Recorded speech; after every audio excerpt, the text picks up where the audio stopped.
Beleza, boa noite. Todos estão me ouvindo aí, deve estar tudo ok. Então já estamos online aí, tá? Primeiramente agradecer a presença de todos, tá? Antes até de iniciar aqui o nosso evento, tá? Gostaria de parabenizar aí toda a equipe aí que trabalhou aí para que o evento pudesse ocorrer dentro dos parâmetros, tá? Então, qual que é o nosso tema hoje aqui, né? A gente vai tratar aqui, basicamente, né, os cenários aí que a gente tem, a gente está aí às vésperas aí do primeiro turno das eleições de 2022, e como a gente trabalha, né, com o público, né, de clientes e investidores, então todo mundo questiona, né, como é que a gente está observando isso, e a gente até fez um evento com esse mesmo tópico, foi um evento presencial, só que infelizmente a gente tem uma limitação física, né? Então a gente não conseguiu expandir isso. Então a gente resolveu fazer um evento online e para que todos pudessem estar, aqueles que não tiveram oportunidade de comparecer e eventuais outros interessados pudessem estar participando conosco, tá? Então qual que é a ideia aqui, tá? Primeiro, falar um pouquinho, né, sobre o que a gente tem de perspectivas e o que a gente observa em relação aos planos de governo dos principais candidatos e as suas posturas, o que a gente tem observado do, de feedback, né, dos gestores, dos principais fundos, o que a gente tem lido e trocar, né, informações com vocês. Na sequência, né, a gente vai abrir uma mesa redonda, então a gente tem algumas pessoas do time aqui com a gente que vão poder estar também contribuindo aí de forma positiva. E eu queria, então, antes, né, fazer inicialmente, né, uma apresentação da Invicta Investimentos. A Invicta Investimentos é um escritório vinculado à corretora XP, e a gente trabalha, né, com toda a parte de investimentos, crédito, câmbio, seguros. Então, a gente é um escritório full service, tá? E preparado aí para atender clientes dos mais diversos perfis, né? Desde aquele mais conservador, a gente tem produtos específicos para esse tipo de cliente, até aqueles mais arrojados, tá? Então, eu queria inicialmente começar me apresentando, tá? Para quem não me conhece, né? Eu sei que alguns aqui já devem me conhecer, mas alguns não, então faz sentido me apresentar. Meu nome é Alex Rocha Moreira, eu sou sócio fundador da Invicta Investimentos. Eu sou graduado em Engenharia de Controle e Automação pela Católica de Minas, certificado pela Planejar CFP, né, que é o Certified Financial Planner, assessor de investimentos pela Ancor, que é a Associação Nacional de Corretoras e Distribuidoras de Valores Imobiliários. Sou credenciado pela APIMEC como CNPT, que é o Certificado Nacional do Profissional de Investimentos, com MBA em Investimentos Financeiros e Private Banking pelo IBMEC, tá? Conosco aqui também, e terão participação aqui no nosso bate-papo, o Márcio André Caetano Alves, que é hoje o head de renda variável aqui da nossa estrutura, da Invicta Investimentos. O Márcio é graduado em Engenharia Elétrica pela UFS, ele também é assessor de investimentos e conta com certificação de especialista em investimentos pela Ambima. O João Vitor vai estar com a gente, também é sócio nosso aqui, é gestor financeiro pela UVV, também é assessor de investimentos pela Ancor, está cursando o MBA em investimentos e mercado financeiro, também tem a certificação de especialista em investimentos e o CPA 20. O João Lira, também sócio nosso aqui, graduado em Ciências Econômicas, assessor de investimentos também pela Ancor, ABT2, agente autônomo de investimentos, CEA também pela Ambima, FBB 100 e PQO de operações B3. Pessoal, para a gente iniciar aqui o nosso bate-papo, né, quando eu fui, né, desenhar, né, a apresentação, né, eu me debrucei sobre os planos de governo dos principais candidatos aí, né? E óbvio, né, são candidatos de posições divergentes, então eu relacionei aqui algumas das principais divergências aí entre os candidatos que hoje estão liderando as pesquisas, tá? Então, vou pontuar algumas aqui, essas não são todas, mas são algumas que a gente considera relevantes, né? Então, por exemplo, a gente tem um candidato que é favorável, por exemplo, às privatizações. O outro candidato ele é contrário, tá?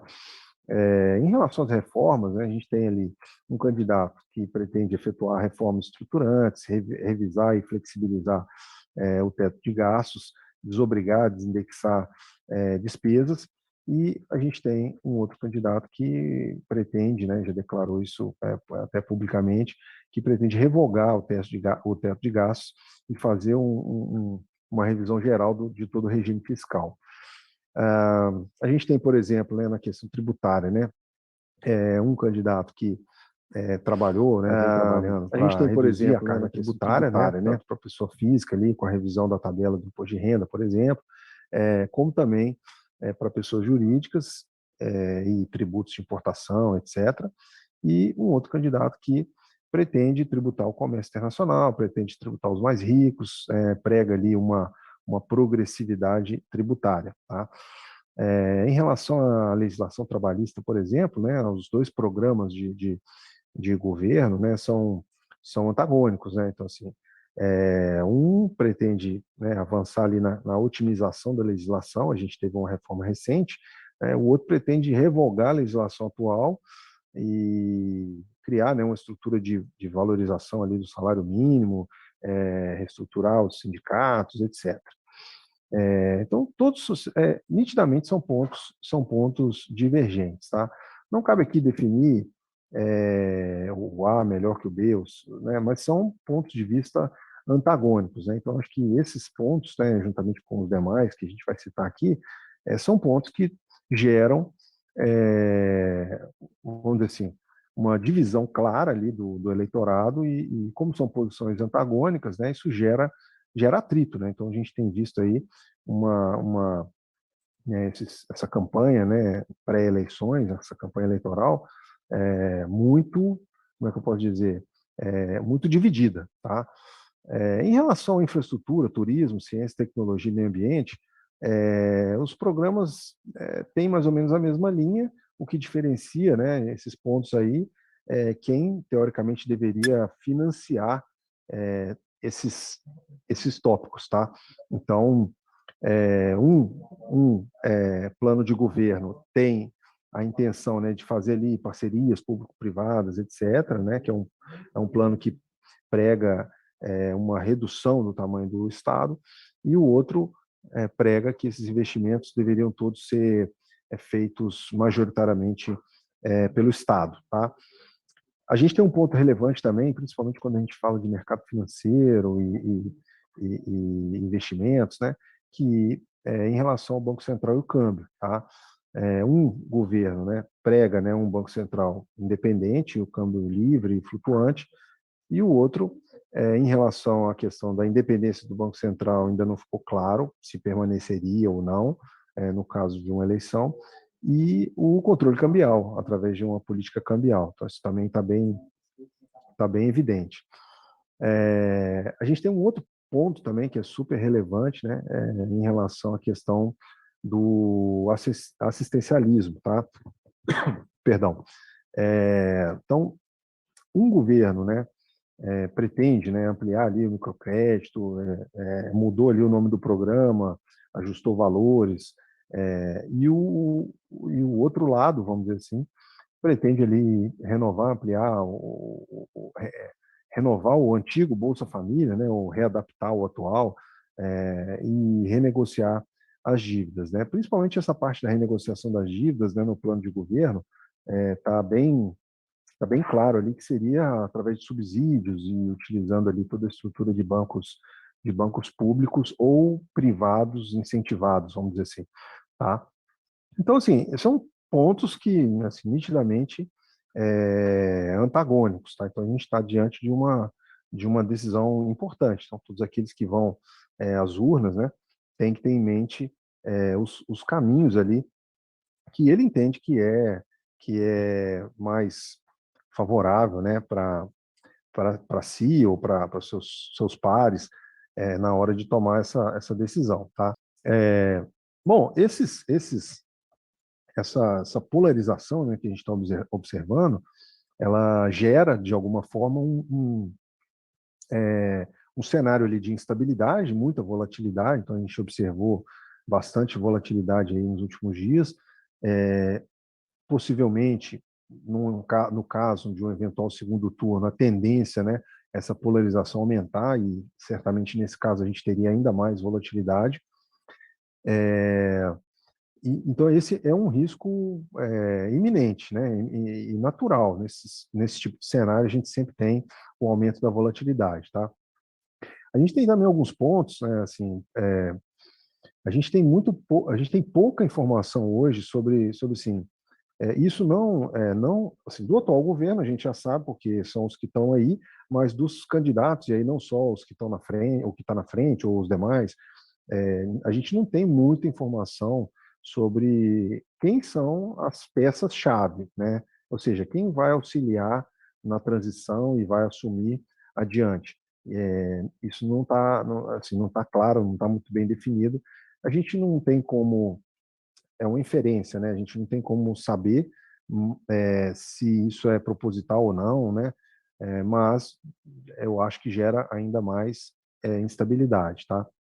A gente tem um outro risco também, apesar de ser menor, bem menor, eu diria, né? Mas como a gente não sabe se o Banco Central fica ou não independente, né? A gente poderia eventualmente ter algum tipo de revisão nas políticas de metas de inflação. Então, isso aí, se houver alguma coisa nesse sentido, acho que seria, né, também um risco, tá?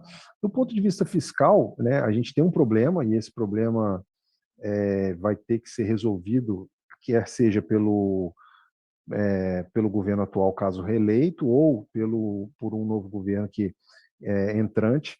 A gente teria um problema fiscal. Por quê? Porque ambos os principais candidatos já declararam manutenção dessa estrutura de assistencialismo, né? Então, a gente teve recentemente, né, discussões, né? Vai aumentar o Auxílio Brasil, não vai?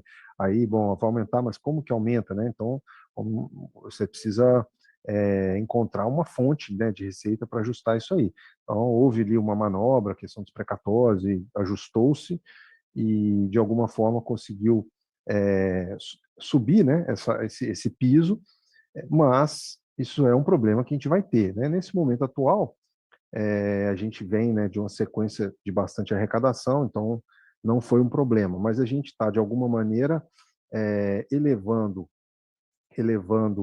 os nossos gastos recorrentes, né? Ou seja, aqueles compromissos recorrentes, e que atualmente estão sendo supridos pela elevação de uma arrecadação, mas essa elevação da arrecadação pode ser momentânea, né? Não quer dizer que ela vai persistir. Então, isso aí, obviamente, é um problema. Então, o risco fiscal, eu acho que ele está no centro aí dos principais problemas que a gente tem, né? Seja governo A ou governo B, essa questão fiscal, acho que ela vai ser tema recorrente, vai voltar, independente de quem ganhar, a gente vai voltar nessa questão outras vezes, tá? A gente tem também uma questão, né? Essa questão do teto de gastos, né? Assim, isso aí foi um mecanismo criado lá atrás para evitar um endividamento ali meio bola de neve, né? Então, criou-se ali uma estrutura de limitação, só que, para quem precisa investir, essa limitação acaba sendo um entrave, né? O governo atual tem esse entrave porque está definido dessa forma. Um eventual governo da oposição atual já declarou claramente que pretende revogar esse teto e tal. Ou seja, fora isso, a gente ainda poderia adicionar aí nessa receita, né? Você tem salário aí de servidores que estão congelados aí já de longa data, então em algum momento, né, vai ter que haver uma revisão disso aí, então é mais gasto, entre várias outras coisas, tá? De alguma forma, né, a gente entende que vai independente, tá? Independente de A ou B, vai ser necessário é, reconfigurar isso aí. A gente vai precisar configurar um novo, vamos colocar assim, um novo arcabouço fiscal para poder ajustar. Tá? Então, de todos que a gente falou aí, acho que talvez o principal risco que a gente tem é fiscal, tá? E aí, contextualizando um pouco, né, assim, o cenário, né, que a gente tem, a gente vem, assim, eu até assisti uma live recentemente, achei bem interessante, assim, a forma como foi colocada, que é o seguinte, cada país, cada continente, cada bloco, né, tem o seu ciclo, né, seu ciclo econômico. Então, você tinha ali, antes da pandemia, economias que estavam acelerando, economias que estavam desacelerando, por questões individuais ali, e quando veio a pandemia, literalmente, todo mundo voltou, né, sincronizou ali no mesmo pace, né, todo mundo sincronizou na estaca zero ali, vamos dizer assim, né. E a gente teve uma série de mudanças, e essas mudanças foram expressivas e significativas em diversas esferas, tá? Então, por exemplo, a questão do padrão de consumo, né, foi, né, extremamente afetado, alterado, alteração na relação comercial ali entre os países, né, as cadeias produtivas. A gente teve uma série de situações, por exemplo, né, que é a questão dos navios que não estavam conseguindo atracar. Então, essa quebra na cadeia produtiva gerou impactos significativos em vários segmentos, né? Por exemplo, a gente pode citar aqui o setor automotivo, por exemplo. A gente teve problema lá com os semicondutores, né? A gente teve, além, né, dessa questão, outros problemas ali em função dessa quebra, dessa alteração ali no escoamento da produção, nas cadeias produtivas, etc. Tá? A gente teve uma recuperação pós-pandemia, né? Assim, não vou dizer pós-pandemia, vou dizer pós-início da pandemia, né? A gente teve uma recuperação bastante significativa, porque as economias, de maneira geral, elas injetaram muitos estímulos e de recursos, ela gerou outros problemas que estão aflorando agora. Tá? Adicionalmente, né, nesse meio tempo, a gente também teve aquele conflito, teve não, está tendo, né? Até li uma matéria hoje falando que a Ucrânia não reconhece o referendo que foi feito sobre a anexação das regiões. Quer dizer, é um conflito que ainda deve perdurar, mas que gerou outros impactos tão relevantes quanto, né, a pandemia. Né? Então, a gente teve lá, por exemplo, a questão do gás, né, do gás russo que escoa para a Europa, aí, né, se fecha a torneira, não fecha a torneira. A gente tem, por exemplo, a Ucrânia, que é produtora de grãos, exportadora, e afetou diversos países. Então, ou seja, além, né, nesse cenário todo, a gente ainda teve toda essa questão. A gente teve seca na China, na Europa, Estados Unidos, e assim, o resumo total disso aí foi o quê? Economias desacelerando, inflação. Então a gente teve aí índices, né, algumas economias que já vinham cambaleando, convalescentes, tiveram impactos ainda piores, e a gente teve basicamente aquelas que estavam mais bem posicionadas também sentiram, né? Então você pega a economia dos Estados Unidos, por exemplo, a inflação lá foi arrebatadora, né? Assim, especialmente quando você vem de 4, 5 décadas ali, praticamente com inflação sob controle ou reduzida, né? E aí, de repente, você começa um período inflacionário, as pessoas não estão acostumadas com isso, né? No Brasil, assim, a gente até, como já teve outros períodos de hiperinflação, a gente já está mais escolado, assim, acho que o Banco Central agiu de maneira bastante proativa, elevou rapidamente a taxa básica de juros e acabou, de alguma forma, contendo parcialmente, né? Houve outras medidas também que contribuíram, mas a princípio foi enquanto o Brasil já estava elevando a taxa básica de juros, outros países ainda estavam discutindo se elevaria ou não. Então acho que essa resposta rápida acabou de alguma forma nos favorecendo, tá? Mas a inflação hoje é um problema global, né? Eu diria até mais, né? Assim, a pior inflação que tem é a inflação com baixo crescimento, que é o que a gente está que eles chamam de estagflação, né? Que é algo para onde a gente pode estar se encaminhando, tá? Essa desaceleração global, né, gera um risco de recessão, né? Então a gente começa a ter conflitos e riscos, né, que a gente não tinha antes, tá? Bom, então assim, em termos globais, né, assim, eu acho assim, a, a- felizmente a gente acabou de alguma forma é, executando, né, medidas que reduziram um pouco como é que eu poderia dizer? Não vou dizer que reduziram o impacto, né, de alguma forma. A gente antecipou, conseguiu reduzir um pouco o impacto. Não tem como sair ileso, né, de uma situação dessa que é global. Então, obviamente, a gente foi impactado, mas eu acho que a gente foi muito menos impactado do que poderia ter sido se a gente não tivesse, de alguma forma, tomado essas medidas, tá? Em termos locais, tá? O que a gente observa? Assim, o Brasil está bem posicionado, tá? Então, se você pensar em termos da América Latina, até mesmo em termos globais, né? A gente está bem posicionado, tá? Por quê? A gente não tem problemas geopolíticos, né? A gente tem problemas internos, né? Locais, né? Mas não problemas geopolíticos, conflitos com outros países, né? Então, o Brasil sempre foi um país amistoso e sempre se relacionou com todas as partes, né? Inclusive, né, nesse conflito da Rússia com a Ucrânia, o Brasil continuou negociando com a Rússia os fertilizantes, os insumos, etc., e continuou negociando com a Ucrânia, né? Então, quer dizer, os países entraram em conflito entre si, mas o Brasil é tradicionalmente um país pacífico, né? Então, acho que o Brasil, nesse aspecto, ele se saiu bem, tá? A gente tem, obviamente, um bom potencial de exportação, então, especialmente aí em commodities agrícolas, estava lendo esses dias, a gente deve ter recorde na safra de grãos, a parte de minerais também, a gente é um exportador, então a gente tem isso como um grande trunfo, né? Eu sempre digo, né, a gente tem basicamente três turbinas, né, na economia, né? Uma delas é o agro, e o agro foi muito bem. A gente tem a indústria e a gente tem o varejo, né? São os três grandes grupos ali.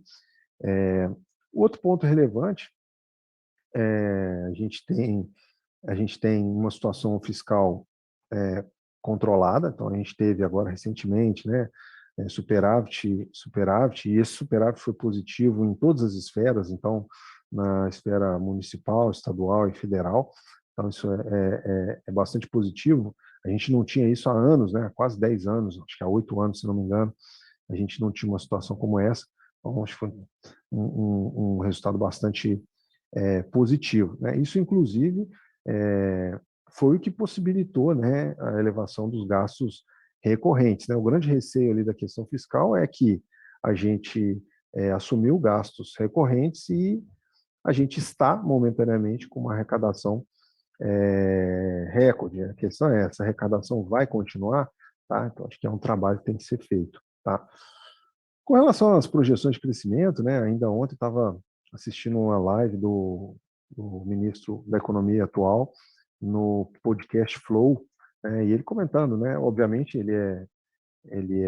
faz parte da equipe do governo, né, vai falar as questões positivas, né, relativas ao governo, mas a gente aqui no lado financeiro, a gente pôde acompanhar e a gente viu isso ao longo do ano, né, as projeções iniciais eram muito negativas, não vai crescer, não vai crescer, não vai crescer, e depois a gente foi observando revisões, né, uma atrás da outra, de projeção de crescimento. Então, a gente teve, né, uma projeção de crescimento não só para 2022, como também para 2023, né?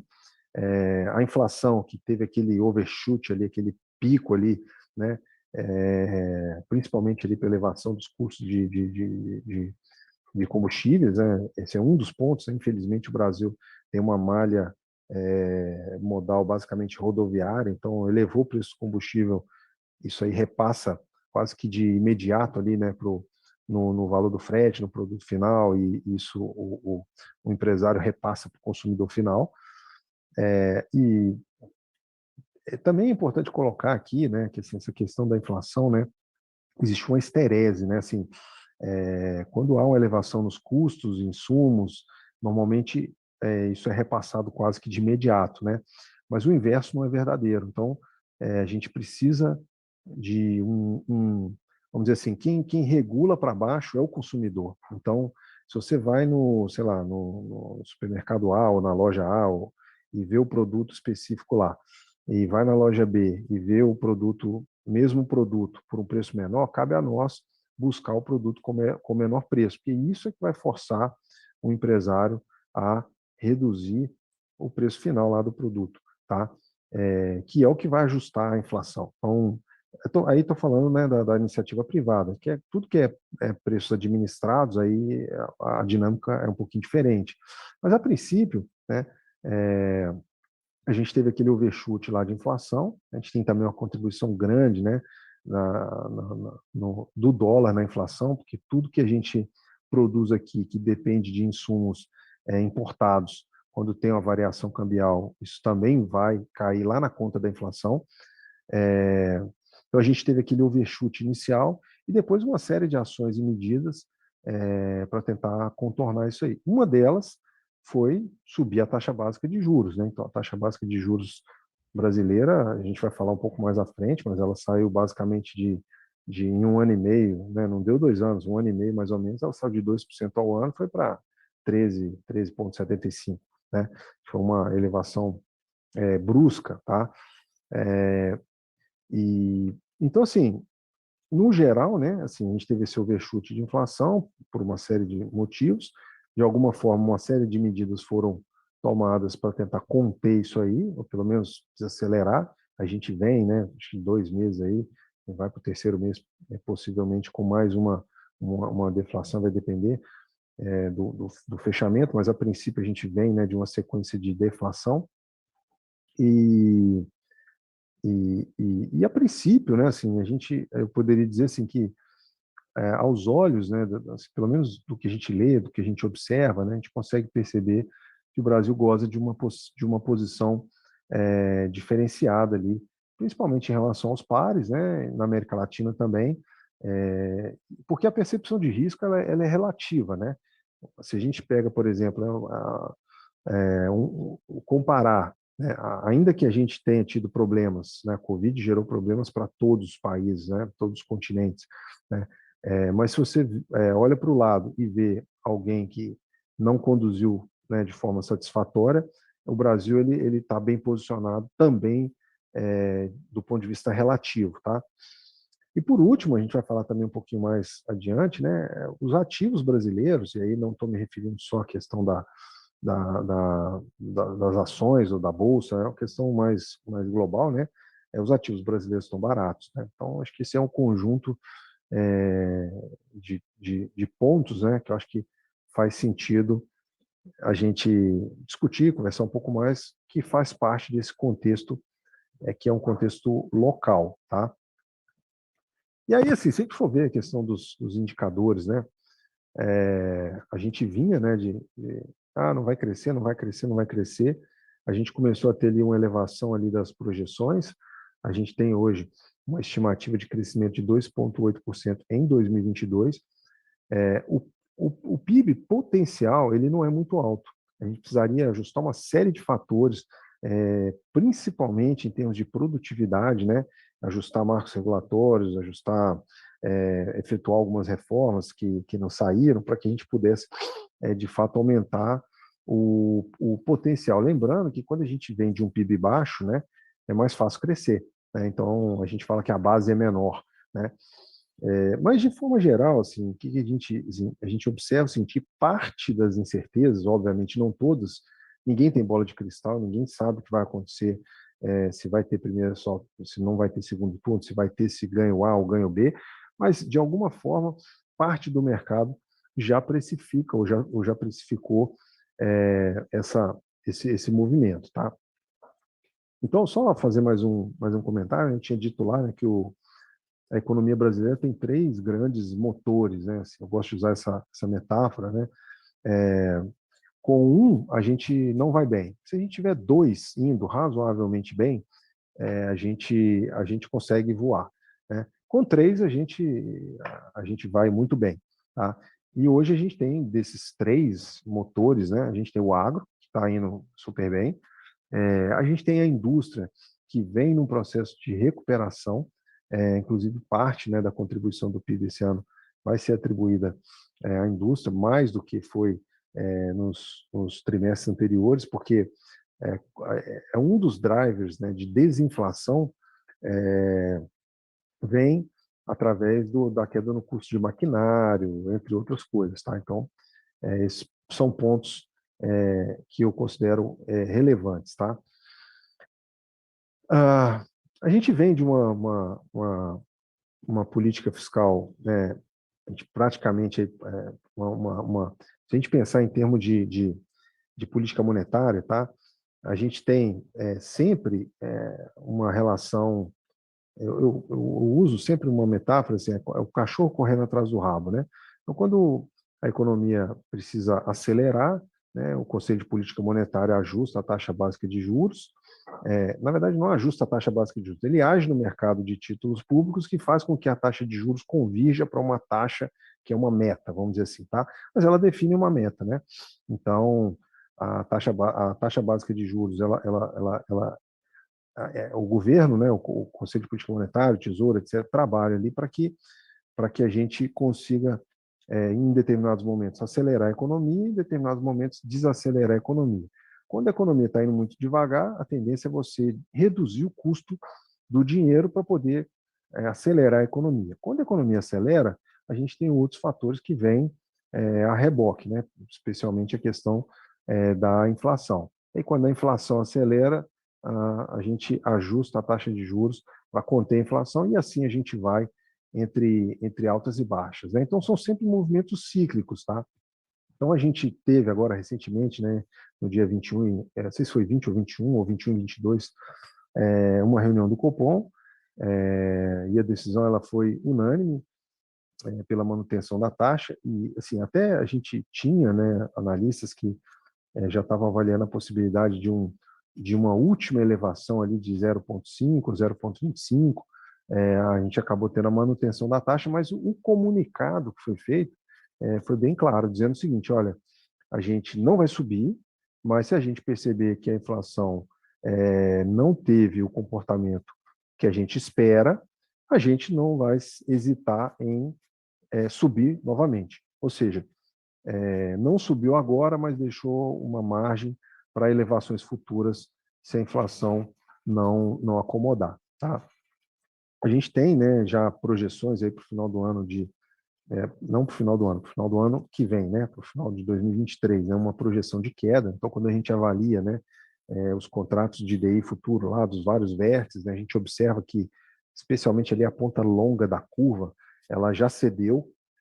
Então, só para vocês terem uma ideia, a gente chegou a negociar aqui títulos mais longos, pré-fixados, por exemplo, a 15, 15,30, 15,50% ao ano. Hoje a gente já não encontra mais, a ponta longa da curva já acomodou. Então, você vai encontrar lá 13, 13,50, 14, não muito mais do que isso, tá?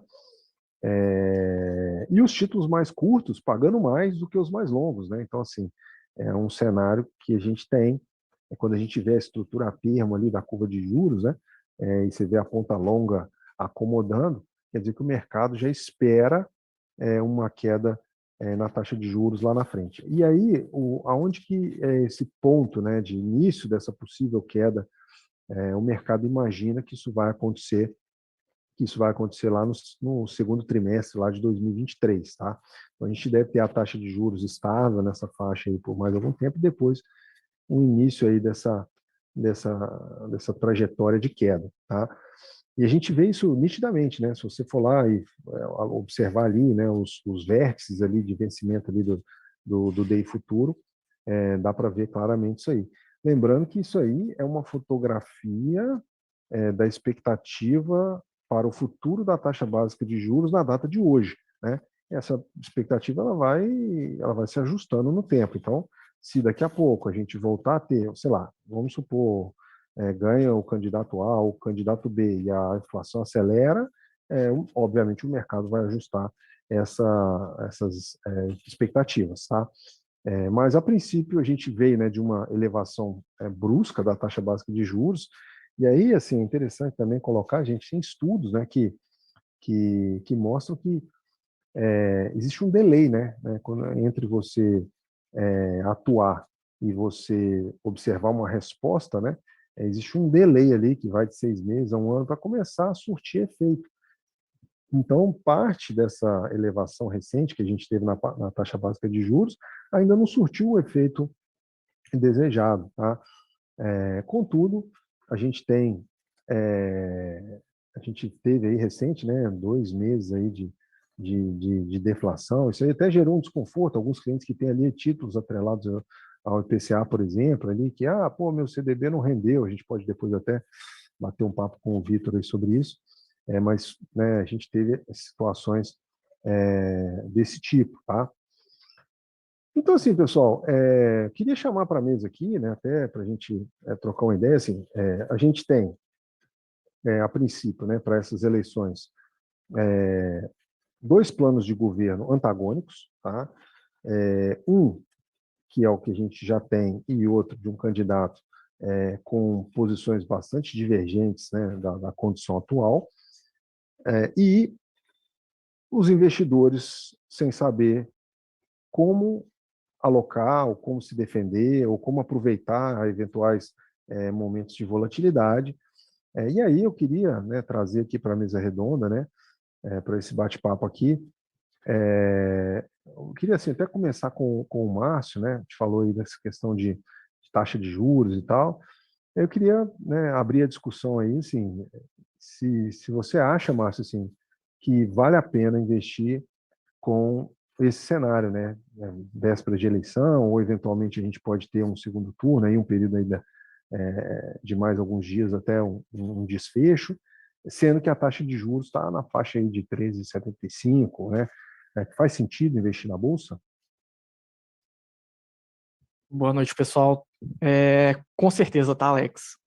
A Bolsa, na verdade, os melhores momentos para se investir foram quando a taxa de juros estava no patamar mais elevado e também quando tem momentos conturbados, tá? Se a gente for esperar tudo ficar certinho, pleno, esse momento não vai chegar, porque sempre vai acontecer alguma coisa, e provavelmente a Bolsa já vai ter andado bastante, tá? Então, se a gente fizer um retrospecto aí, nos últimos 5 anos, por exemplo, que a gente teve entre aspas, um momento mais tranquilo, esse momento tranquilo teve guerra comercial entre China e Estados Unidos, teve pandemia, teve troca de presidente, tivemos 2 presidentes presos, então, e mesmo assim a Bolsa subiu 40, 50, teve um momento aí quase 100%. Então, com certeza. E se a gente for mais para trás ainda, 2014, 2015, quando a taxa de juros estava 13, 14%, e a gente também teve eleição, a gente, de lá para cá, quase 100%, teve um momento até 200% de valorização de bolsa. Então, com certeza, provavelmente um momento super favorável, principalmente porque os ativos na bolsa estão extremamente descontados. Quando eu falo bolsa, eu estou falando de fundos imobiliários, ações e tudo mais, tá? Márcio, até aproveitando um gancho aí, assim, óbvio, né, tem aquele cliente ali mais arrojado que vai querer se beneficiar, né, desse movimento e tal, mas e aquele cara mais conservador, assim, o que a gente tem à disposição no mercado financeiro, o que ele poderia fazer eventualmente ali para se proteger, ou seja, para, vamos dizer, pisar na embreagem ali e não ficar 100% exposto direcionalmente e ter ali vamos dizer assim, uma proteção. Então, existem várias possibilidades, tá? O que a gente geralmente sugere é com um derivativo. Então, opção, futuro, alguma coisa nesse sentido. Com relação ao que vai ser melhor ou pior, vai depender muito da característica do cliente, tá? Mas a gente consegue diminuir bastante a volatilidade, tá? Que aí não corre o risco de tanta oscilação. Então, se o mercado subir, por exemplo, acompanha a alta, se o mercado cair, fica protegido. Dá para fazer algo nesse sentido. E aí pensar na proteção como acontece no seguro de carro. Tá? A gente não sai da loja lá do corretor de seguros querendo bater com o carro porque a gente tem um seguro. A gente faz o seguro, paga o seguro e a última coisa que a gente quer é que aconteça alguma coisa ruim. Então, pensar na bolsa mais ou menos nesse sentido também. A gente pode fazer um seguro da carteira, um seguro das ações e pensando em subir. Tá? Mas se eventualmente, na pior das hipóteses, as ações caírem, por exemplo, a gente está protegido. Dá para fazer, diminuir bastante a volatilidade de carteira e eu acho que seguiria em algo nesse sentido, tá? Agora, assim, só aproveitando a deixa aqui, assim, a gente tem os dois lados, né? A gente tem investidores ali que têm uma determinada crença, que acreditam que determinado candidato vai ganhar e que e que o cenário vai ser positivo, por exemplo, e querem apostar a favor ou querem investir acreditando nessa possibilidade, né? Você acha que tem algum candidato que favorece o movimento? Como é que você vê essa questão? Então, são setores, tá? Alguns setores vão se beneficiar de um candidato ganhando, outros vão se beneficiar de outros. Hoje, inclusive, saiu uma notícia, por exemplo, de um candidato que ia voltar com o FIES, por exemplo. Então, o setor de educação na Bolsa, por exemplo, tende a andar um pouco melhor. Tá? Taxa de juros mais alta, o setor de bancos, por exemplo, tende a se beneficiar um pouco mais. Se a gente tiver uma taxa de juros mais baixa, o setor de construção civil, por exemplo, tende a se beneficiar. Então, vai depender ali dos segmentos, tá? Tem segmentos que, independente de quem ganhe, o segmento vai ser beneficiado, tá? Mais no curto prazo, logo em seguida, depois da eleição, ou um pouco mais ao longo do tempo, tá? Mas dá para se beneficiar independente do candidato. Não é porque um ganhou que a bolsa vai subir 100% em 3 meses e porque o outro ganhou, a bolsa vai cair 50% em um mês. Não é assim que funciona. Ambos ou são 7 candidatos, né? 6, 7 candidatos. Então, quem ganhar, independente de quem seja, dá para se beneficiar. É só estar bem posicionado, mas tem que estar posicionado. Se a gente for esperar também já passar a eleição, tá? Todo mundo sabendo o que já aconteceu, não faz muito sentido. Tá? Tem que se posicionar um pouco antes. Aí a gente volta lá na pergunta anterior. Dá para diminuir a volatilidade, dá para fazer algo que seja um pouco mais conservador ainda dentro de bolsa, mas pensando aí, independente de quem ganhe, surfar a alta da bolsa ou mesmo a queda. Tá? Dá para aproveitar os dois lados. Beleza. Deixa eu puxar o João Lira na conversa aqui. O João operacionaliza aqui câmbio para muitos clientes, pessoa física, pessoa jurídica. E, e aí, assim, a gente tem muito cliente que é pessoa jurídica, né? E esse cenário, obviamente, não só, né, esse cenário de eleições, mas também o cenário global, né, de desaceleração global e os conflitos que a gente tem aí mundo afora, assim, isso obviamente interfere ali na paridade ali, na relação do câmbio e tudo mais. E aí eu queria, João, saber assim, desses clientes que, pô, às vezes o cara tem a empresa, o cara quer sei lá, uma previsibilidade maior sei lá, do fluxo de caixa dele. Como é que assim, isso está acontecendo com mais frequência? As empresas estão buscando mais isso? Como é que você está enxergando essa questão? Boa noite, pessoal, tudo bem? Vamos lá, Alex, o que você perguntou a respeito da questão da pessoa jurídica, da empresa precisando dar uma previsibilidade na questão do fluxo de caixa dela, é bem interessante. Hoje os investidores procuram sempre trazer uma certa tranquilidade quando a gente vai falar de uma operação empresarial, e justamente por isso nós temos alguns instrumentos no mercado de capitais que a empresa ela consegue acessar por meio de derivativos. Um exemplo dele é o LDF, na qual a empresa consegue trazer uma previsibilidade ao fluxo de caixa, travando o câmbio mediante uma taxa. E, bem, dessa forma ele consegue travar o câmbio mais para frente, já tem uma previsibilidade de quanto ele vai conseguir realizar a remessa. Isso ajuda bastante pro operacional de uma empresa, perdão. Agora, no caso, ô João, assim, o cliente ali, pessoa física ali, o cara que, sei lá, o cara vai fazer uma viagem, vai passear e precisa, sei lá, né, ele não quer tomar um susto, né? Ou seja, ele quer ter de alguma forma, se proteger de uma eventual oscilação, porque ele tem uma viagem para fazer, seja a lazer ou a trabalho. Assim, quais são os instrumentos que são mais utilizados? O que o pessoal faz mais? Só para a gente passar para o pessoal aí. Isso é muito interessante, né? Porque quando a gente fala de câmbio, normalmente a gente tem a crença de que a remessa é da pessoa jurídica, da empresa, e ela que tem que se proteger, não o investidor pessoa física. E, bem, hoje aqui na XP a gente tem alguns fundos cambiais que a gente consegue se proteger da variação, perdão, a gente consegue acompanhar a variação do dólar ou do euro, e aí, vamos supor, você tem uma viagem marcada para daqui a 2 meses, mas não sabe se o dólar vai continuar subindo, vai continuar ou vai começar a cair, etc. E você pode investir, o fundo ele é bem acessível aos investidores, sempre respeitando o perfil de investidor de cada um. Você consegue investir nesse fundo e acompanhar a variação da moeda, sem nenhum problema. E então a gente já falou um pouquinho, né, do pessoa física, já falou um pouquinho de pessoa jurídica. Agora sim, se tem um cara, como eu perguntei para o Márcio, né, assim, é um cliente ali que às vezes tem uma convicção de que o cenário A ou B vai acontecer e ele quer se beneficiar do cenário. Quais são os instrumentos, o que dá para fazer, o que é mais, né, o que é mais indicado, né, assim, qual o caminho seguir? Então, Alex, antes de tudo, a gente sempre tem que pensar no perfil de investidor, né? Respeitar o perfil de investidor é importante e, por isso, nós temos uma gama de produtos disponíveis para o investidor aqui na XP. Tanto ele pode investir em um fundo que está comprado na moeda, um fundo que está vendido na moeda, até mesmo mediante derivativos. Você consegue, através aqui da mesa da XP, comprar um derivativo que você aposta na alta do dólar ou uma aposta na queda do dólar. Então, a gente consegue fazer isso mediante aqui o acesso da mesa da XP, aqui pela Invicta.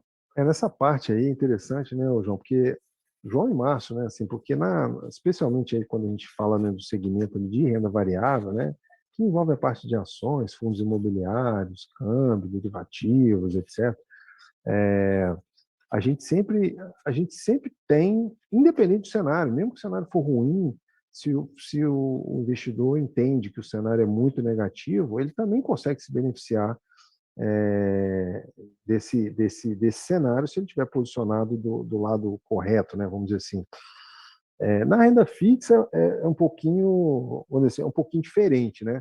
E até aproveitar a participação aqui do João Vitor, né? Comentei um pouquinho aqui da questão da taxa de juros, né? Taxa de juros, o mercado tem a expectativa de que deve acontecer um afrouxamento mais adiante, mas a gente ainda tem títulos pagando bem. Então, se aquele investidor que é mais conservador, eventualmente, e quer sair da confusão, quer sair ou seja, da exposição, né, de bolsa, ou etc.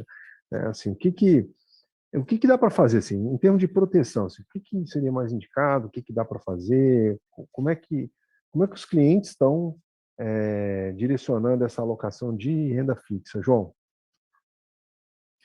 Boa noite, pessoal.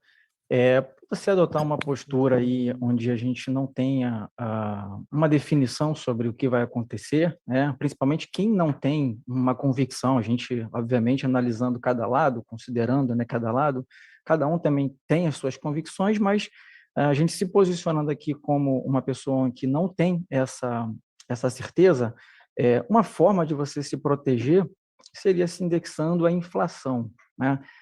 Especialmente ali quando você alonga um pouco o vencimento dos títulos que você for negociar. Tá? E aí, quais seriam, né, as condições, as situações para cada um dos cenários? Né? Então, se a gente se posicionar ali em inflação, considerando que o candidato atual, né, ele vença, então o mercado já entendeu, a partir ali da política econômica que o governo já vem praticando, uma política um pouco mais de respeitar ali o orçamento, né, embora em dados momentos ela tenha sobressaído, tenha saído um pouco aí desse controle, a tendência é de você ter uma normalização da inflação, né, ela convergir ali para a meta, consequentemente a gente vai ter uma redução da taxa básica de juros, tá? Isso aí, quando a gente está se posicionando hoje, né, que a gente tem títulos aqui atrelados à inflação, negociando a taxas aí de PCA mais 5, PCA mais 6, depender do título, depender dos vencimentos. Nesses momentos aí, nesse momento, né, a partir da queda da taxa básica de juros, esses títulos vão apresentar uma possibilidade de saída com ágio. Né? Então, dentro da renda fixa, você tem uma possibilidade de fazer operações, né, de realizar operações, como se fosse uma renda variável também. Tá? Se você não acredita nesse cenário em que esse candidato vai vencer as eleições, e aí seria o segundo candidato, aí falando aqui desses dois principais, né, onde a gente tem, dentro das pesquisas ali, que estão sempre à frente, então, no segundo caso, a gente tem um candidato em que, como o Alex já pontuou aqui, né, tem um foco mais em política assistencialista, um foco mais de governo mais gastador. Nesse caso, é natural também que a gente tenha um reflexo através de consumo, como a gente já viu aqui ao longo dos últimos 2 anos, principalmente por conta das medidas aí de Covid. Então, é natural que a gente acompanhe uma elevação, né, do consumo, consequentemente, a gente vai ter uma inflação também elevada. E é isso aí, você posicionado nesses títulos, você tem o ganho através da rentabilidade, né? Então, os títulos indexados à inflação, ele tem uma parte em que ela é pré-fixada, né, que seria a sua taxa real, seu ganho ali real, né, acima da inflação, e uma parte que ela é variável, que ela vai ao longo do tempo, ela vai acruando aquela rentabilidade, né, aquela variação da inflação por todo esse momento. Então, num determinado ponto, em determinado momento, seja num vencimento de um título, quando você se posicionar de forma a um vencimento mais curto, você vai ter toda aquela rentabilidade, ou então num vencimento mais longo, apostando aí numa queda realmente da taxa de juros, você tem a possibilidade de saída através de um ágio, né? Então, você tem uma relação inversa entre taxa básica de juros e esses títulos indexados à inflação. Quando a taxa básica de juros ela reduz, né? Quando a curva ali ela fecha, esses títulos eles apresentam um ágio, numa saída eventual antecipada, né? É importante também a gente ressaltar o seguinte: esse tipo de alocação, esse tipo de possibilidade de saída, né, de operação, a gente consegue realizar através de crédito privado, seria para um perfil ali um pouco mais agressivo, um investidor que ele já tenha uma carteira já até um pouco mais diversificada, a gente tem alguns ativos, inclusive, que são isentos de imposto de renda, ou aquele público, aquele investidor que ele é mais conservador, ele é mais defensivo, ele pode utilizar o Tesouro Direto, por exemplo, né, dentro de um mercado secundário, então, ou mercado primário, enfim, você tem essas duas vias aí para poder trabalhar, né? Emissões bancárias, por uma falta de liquidez, uma liquidez mais baixa, né, a gente não consegue fazer essas saídas, né? Então, ele vai estar protegido, né, eventualmente de uma inflação, porém, ele não tem essa possibilidade de uma saída antecipada. Aí o ideal, para quem está posicionado em emissões bancárias, né, seja uma LCI, LCA, CDBs, etc., o ideal é você manter ali até o seu vencimento, tá? Demais posições, demais ativos, você tem essa possibilidade aí, eventualmente, de sair com ganhos bem interessantes. Lembrando, né, assim, que a renda fixa, na verdade, ela não é fixa, né? Ela é fixa quando você leva o título até o vencimento, que aí você sabe exatamente quanto vai receber, né? Eu falo exatamente, mas, né, o indexador que você vai receber, né? Porque o único título que a gente sabe exatamente certinho quanto vai render é o pré-fixado, né? Eu queria só, né, pessoal, a gente comentou aqui sobre algumas formas de fazer, etc e tal. Nada do que a gente disse aqui, né, só fazer um disclaimer aqui, né, assim, deve ser entendido como uma recomendação. A gente, na verdade, a gente não tem bola de cristal, a gente não sabe exatamente, existem dúvidas, alguns questionam a veracidade da pesquisa, né? Então a gente não tem bola de cristal, né? Só que é o que a gente quis mostrar aqui, né? E nada disso que a gente disse deve ser entendido ou interpretado como uma oferta de investimentos ou etc, né? O que a gente quis aqui foi colocar algumas possibilidades que existem, né? Seja para o investidor que é mais conservador ou mais arrojado, né? De eventualmente ou se proteger com relação à variação cambial ou com relação à variação de bolsa ou se beneficiar, né, de um possível cenário de queda na taxa de juros, efetuando ali uma operação no segmento de renda fixa. A ideia aqui foi explorar e navegar em todos esses ambientes, tá?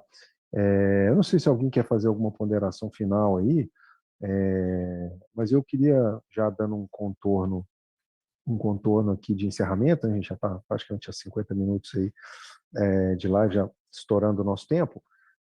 Eu queria, na verdade, né, convidar todos aqueles que não são clientes da Invicta a nos conhecer. Então, quem estiver aqui na região de Vitória, região metropolitana, estamos à disposição. Quem não estiver, que quiser, a gente pode marcar um bate-papo depois online. A gente fisicamente está aqui em Vitória, na capital do Espírito Santo. A gente é um escritório credenciado a XP e 100% à disposição para auxiliar o cliente investidor, né, a tomar melhores decisões, tá? Pessoal, eu queria, por último, né, colocar aqui um QR Code aí, quem puder escanear e avaliar o evento, agradeço, para a gente poder aprimorar e melhorar os próximos. Vou deixar o QR Code na tela aí. E queria finalizar aqui, né, agradecendo aí a presença de todos. Espero que a gente tenha de alguma forma contribuído, né, positivamente aí para a consolidação aí de alguma dúvida ou para eventualmente para algum insight aí. E a gente está aqui 100% à disposição para esclarecer. Depois, quem quiser entrar em contato, pode entrar em contato por e-mail, contato@invictainvestimentos.com.br, ou eventualmente lá pelo site tem lá o Fale Conosco. E se você tiver o contato de um de nós assessores, sinta-se à vontade aí para nos contactar. A gente está 100% à disposição. Ok, pessoal, eu acho que é isso. Por hoje é isso. Queria agradecer aí a presença de todos e até a próxima.